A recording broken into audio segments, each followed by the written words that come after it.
When you first learned about Perfect Memento in strict sense, its existence might sound a bit redundant. I mean, when Touhou 9 came out, it came out alongside Bohemian Archive and Japanese Red, a book of in-universe introductions of characters up to the point of that game. So then comes along Perfect Memento, a book of in-universe introductions of characters up to and including Touhou 9, only released 16 months later. It might sound like the inclusion of Touhou 9's characters isn't enough to warrant this book, and you'd be right to think that way. But that's not what makes this book distinct. Perfect Memento in strict sense makes itself stand apart and on its own by being told through a completely different perspective and with a wholly original purpose. Thank you to my supporters. If you would like to support me and the channel, you can do so on Patreon, link on screen and in the description. If you do, you'll be thanked in the videos, be able to watch them a week early, as well as receive bonus content like a look into the physical book itself. Perfect Memento doesn't actually start at page 1. I argue it really starts in the monthly Comic Rex magazine, specifically the December 2006 issue released not long before Perfect Memento did. This issue contains a single chapter manga called Memorizable Gensokyo, written by Zune and illustrated by Akyuu to serve as a promotion for the upcoming book. While this chapter is primarily made for promotion, it is also the introduction of the protagonist of Perfect Memento and the first appearance of Higan no... Nothing happens of note outside of Marisa telling Reimu, "Hey, I hear that Gensokyo Chronicle is being finished soon." The most noteworthy thing about this chapter is that a face is put the name to Higan no Akyuu's name, and god damn is she so fucking cute. Akyuu just doesn't miss. Her smile is so precious. Some things about Akyuu's character are at most alluded to here, but is left out because buy the fucking book if you want to know more. Speaking of the book, what even is Perfect Memento in strict sense? This book is meant to replicate the in-universe book The Gensokyo Chronicle, written by Higan no Akyuu. The Gensokyo Chronicle is a sort of bestiary providing profiles on the various yokai around Gensokyo. The Gensokyo Chronicle is a collection of 9 volumes, each written by an incarnation of the child of Miyare. So the Higa's got a deal going that every 100 or so years they reincarnate with the purpose of keeping the chronicle going, with Akyuu being the 9th and current one. So, clearly, the chronicle shit is important to maintain and update, so what the hell is even in it? It's Akyuu's job to continue chronicling the history of Gensokyo, including informing other humans about the resident yokai and how to deal with them, or even fight back if the need arises. Perfect Memento is just that. It is the compilation of character profiles found in the Gensokyo Chronicle about all the named characters up to and including Touhou 9. Well, except for Kawakuma and Daiose. They still get the short end of the stick. But Lily White gets an entry, no longer forgotten like she was in Bohemian Archive. Perfect Memento breaks up the profiles based on race. Akyuu, quite literally, racially profiling. You've got shit broken up into sections like Fairy, Yokai, Magician, Yude, and the like. These race overview pages detail the common characteristics between those who fall under it. There's 8 characters that are categorized as yokai. There's no point in saying in each entry that they're all weak to spiritual attacks. That shit would just bloat the book. So put those commonalities on its own page. Each profile on each of the characters have at least 3 sections. At minimum, a bio, eyewitness reports, and countermeasures. The first section of each profile offers a synopsis of who the character is, what they look like, what their ability is, what they do, and where they're typically found. This first section takes on a very objective approach on the subject. The Chronicle, by and large, is concerned with educating humans, and in that has to be as fact-based as possible when detailing, so that one of the human villagers can quickly identify who they're dealing with. Following the bio are some eyewitness reports. These feature a couple of accounts of various people coming across the character in question, sometimes from a random villager, or a named character like Reimu or Marisa. Some of these are pretty humorous, such as the accounts on Luna Child, dragging her through the mud, calling her dumb as fuck. I think the idea of Luna Child silently tiptoeing despite her ability making that useless is such an adorable mental image. But this section isn't exclusively other people's accounts, it also contains an equal amount of color commentary from Akyuu. This is Akyuu being a bit less objective in her approach and revealing more of her personal thoughts and opinions. I enjoy her responses in regards to Kane's, for example. She transitions from talking shit about Kane's class to just outright glazing herself. She is not good at entertaining others. If I were the one teaching, it would certainly be more interesting. Damn girl, best hope Kane doesn't see this shit. And then each entry ends with countermeasures. These are suggestions on what to do if you encounter a yokai or the like as a bitch-made human. Do you fight back? Talk it out. Run, maybe. The proposed countermeasures tend to be unique for every character, often taking into consideration their personality, more so than your basic fuck 'em up or get fucked up. Pretty often Akyuu just recommends being polite, such as to Aya, Alice, or Yomu. Just don't be an asshole and you won't get your shit kicked in. But there's a couple funny suggestions like asking Chirno a question because she's too stupid to actually be able to respond, or even suggesting to put out bait for Lily White to catch and tame her. For fun! It's kind of fucked up to do, Akyuu. There's two exceptions to this structure, that being Komachi and Eiki. Neither of those have reports or countermeasures for some reason. They do have other unique sections to their entries, and they aren't the only one. A lot of characters will have additional entries further exploring details about them.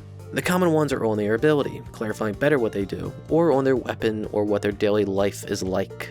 Every one of these entries are fantastic bits of characterization.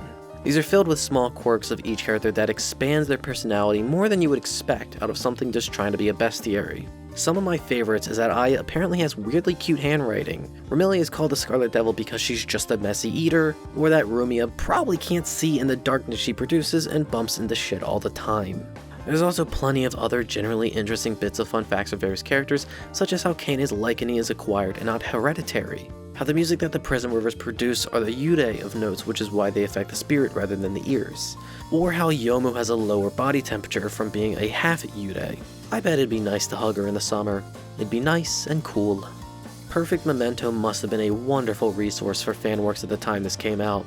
Both this and Bohemian Archive as well are rich in adding personality to all the characters in Touhou at the time. This would absolutely help in making the writing in the fanworks a lot more engaging, as these books gave tools to make the characters more fleshed out.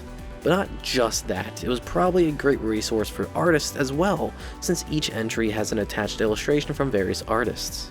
They're large, clean, well-made full-body portraits of each of the characters. A great resource to reference when drawing them. The book isn't purely a bestiary. The Gensokyo Chronicle is meant to be an encyclopedia of sorts, chronicling as much of Gensokyo as possible. And while the bestiary is the largest part of Perfect Memento, there's other sections about other parts of Gensokyo, such as the locations. Bohemian Archive was very anemic in this regard, having only 4 locations. Perfect Memento paints a fuller picture of Gensokyo's locales, having 20 of them, fucking 5 times as many, each with their own illustration depicting what they look like as well. The section on locations is also the first time Akyuu physically appears in her own book, being freaked the fuck out by some fairy. She must not like them very much between this and the suggestion to freely vent your anger on them, since they're not very strong. Skipping ahead to the end of the book, there's a couple of in-universe miscellaneous documents, including an article on Akyuu's birth, stylized to look like a page from Bohemian Archive. There's a note found from Maribel Hearn, one of the music album protagonists. I'll get to them one day. And a monologue given by Akyuu which goes into further detail on how a reincarnation actually works. But it's not just the yokai that get their own profiles in the Gensokyo Chronicle. There's a section called Heroic Legends that feature the various human characters. These take a much less hostile tone and feature entries that tend to be longer than your average yokai entry. I find it fucking weird that Renosuke gets to be in this part. He's a half yokai who's not in the yokai section, and yet Yomu, a half yude, gets thrown into the bestiary and isn't here. Why is that? As it turns out, Akyuu isn't infallible. In fact, tons of shit she wrote in the Gensokyo Chronicle is either outright wrong, exaggerated, or conjecture on her part. Akyuu sure as shit isn't omniscient. I think the entries on the humans is a really good example on how she gets shit wrong, and I think we should start with Aiden's. Now, those of you too deep into Touhou might have heard that sentence and been confused, because I called Aiden a human. She's not, by the way. She's a Lunarian. We don't fuck with no Lunarians here, and yet she's labeled as a human, probably because Akyuu just doesn't know. There's also Moko's ability being wrong. Her ability is being able to manipulate fire. Not being able to die is from drinking the Hodai elixir. It's strange that it's labeled as Moko's ability and yet isn't also labeled for Kaguya. But errors aren't exclusive to the Legends section. There's also a couple elsewhere, like how Akyuu claims that you'll be attacked by Mystia if you follow the light to her stand at night. I mean, if we're calling paying for food an attack on your wallet, then sure, it's an attack. Mystia's got bills to pay too, man. More common than getting shit wrong, Akyuu will just take guesses with shit that are just speculation. Up front, at the very start of the book in Chirno's entry, Akyuu thinks it's possible that Chirno lives underwater in the Misty Lake. Now, we know that's bullshit since where she lives shows up in Strange and Bright Nature Deity. I want to say at least a third of Yukari's entire entry is Akyuu's theories, and then we get some more of the infamous ones in the book with Sakuya's and Moko's backstories. Akyuu speculates that Moko comes from a ninja clan originating in the bamboo forest. This is bullshit. While this wasn't published at the time, her actual backstory is found in Cage Lunatic Renegade. Sakuya's situation is similar with Akyuu tossing out the idea that she could be a vampire hunter. The difference between Sakuya and Moko, though, is that Sakuya's background is still clouded in mystery. I'm going to assume that Sakuya's entry is just a bit of fun on Zun's part. There's also cases of exaggeration in Perfect Memento. Akyuu mentions that Tengu drank 18 liters of sake as a greeting during her description of Tengu. While it is true that Tengu are heavy drinkers, do you fucking know how much 18 liters is? The average stomach is only about 2 liters. That can't physically be possible. And I doubt that is true to begin with. The entire point of the Gensokyo Chronicle is to serve as a warning about the scary yokai, and I feel that exaggerations have been made to maintain that scary image of yokai. Gensokyo's entire existence is built on the relationship of yokai and humans keeping each other in check, and fear is a tool for yokai in that aspect. Shit, Akyuu even admits to some yokai making personal requests to make them sound tougher. And then in Memorizable Gensokyo, Marisa just outright says make shit up about me. Despite being a mainly objective and fact-based piece of writing, Perfect Memento is also deliberately flawed, which I'd argue results in a better book. Those flaws allow the reader to engage the book more, forcing them to analyze and question what they're reading and to come up with their own conclusions. It's why I really like Bohemian Archive, and it's the same shit here. That is, of course, not the only reason to like this book. I'd argue Akyuu herself is a large reason why I like reading through it. She's fucking funny. The character we learn most about in Perfect Memento is Akyuu herself, as her writing as a whole shows a lot of her personality and who she is as a person. And a lot of her personality are in the footnotes of articles where she gives an aside to give her own thoughts on the subject.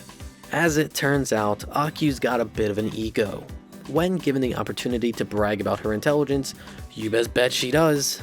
But way more than that, Akyuu loves talking mad shit about others. I've made mention of her calling the various fairies all dumb as hell, but she'll even say shit like Renosuke has no business sense. And the person to catch the most strays is Reimu. It feels like every opportunity Akyuu gets, she's ready to put her the fuck down. But the Shrine Maiden is not really dependable, saying that Reimu's claim of beating Yuka is probably bogus. She lazes about the rarely visited shrine, pretends to clean it, and drinks tea. When she gave Reimu the chronicle to read, Akyuu may have been smiling, but I bet she was terrified deep down giving it over. And now I know Reimu barely read a fucking word, saying shit like, I don't think there are any issues with my article. Bitch, did you read? Or is that Reimu just admitting to it all? I really liked Perfect Memento in strict sense. Akyuu's perspective is a great one to read, really spicing up a book that sounds otherwise boring on premise. Now, it does help that I generally really like Touhou. For someone not as into Touhou as someone like me, I don't think I would recommend this book to read until later. Hell, even Zun admits that there's not much to be gained here unless you've got considerable knowledge of Touhou. But for someone who has that, there's a lot to offer here. There's tons of small details that help to make the world feel more alive and realized. I'd recommend at least giving some of the entries in the book a look. Start with profiles on your favorite characters, and if you like what you read, then consider giving the rest of the book a chance.